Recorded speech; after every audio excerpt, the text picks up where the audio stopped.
વડોદરાની માંજલપુર બેઠક પર ભાજપનો ભગવો લહેરાયો છે। વડોદરામાં ભાજપે માંજલપુરનો ગઢ સાચવ્યો છે। જી હા, માંજલપુરની પેટા ચૂંટણીમાં ભાજપનો ભવ્ય વિજય થયો છે। 30,867 મતોની લીડથી ભાજપના સતીશ પટેલની ભવ્ય જીતના સમાચાર।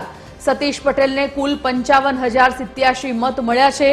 પોસ્ટલ બેલેટમાં ભાજપ ઉમેદવાર સતીશ પટેલને 160 મત મળ્યા છે, તો કોંગ્રેસના ભીખા રબારીને મળ્યા છે 25,484 મત। સતીશ પટેલના વિજય બાદ ભાજપે વિજય ઉત્સવ મનાવ્યો।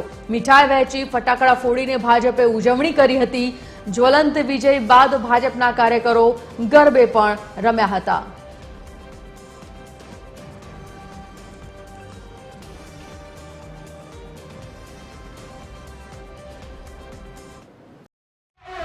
માંજલપુર વિધાનસભાની પેટા ચૂંટણીમાં જ્યારે વિજય થયો છે, સતીશભાઈ પટેલ આપણી સાથે છે।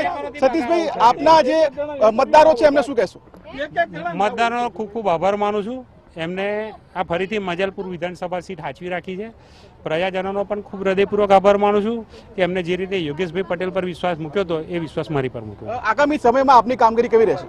ભારતીય જનતા પાર્ટીનો કાર્યકર હંમેશા કાર્ય કરતો રહ્યો છે અને કામ કરશે। જે પ્રકારે તેમણે જણાવ્યું કે ભારતીય જનતા પાર્ટીના કાર્યકર તરીકે, ધારાસભ્ય તરીકે હવે તેઓ આગામી સમયમાં જે પ્રશ્નો છે લોકોના તે પૂરા કરશે અને સાથોસાથ જે કામ છે તે પણ આગામી સમયમાં તેમના દ્વારા કરવામાં આવશે। કેમેરા પર્સન જિગ્નેશ સોલંકી સાથે ભાવેશ રાજપૂત, TV13 વડોદરા।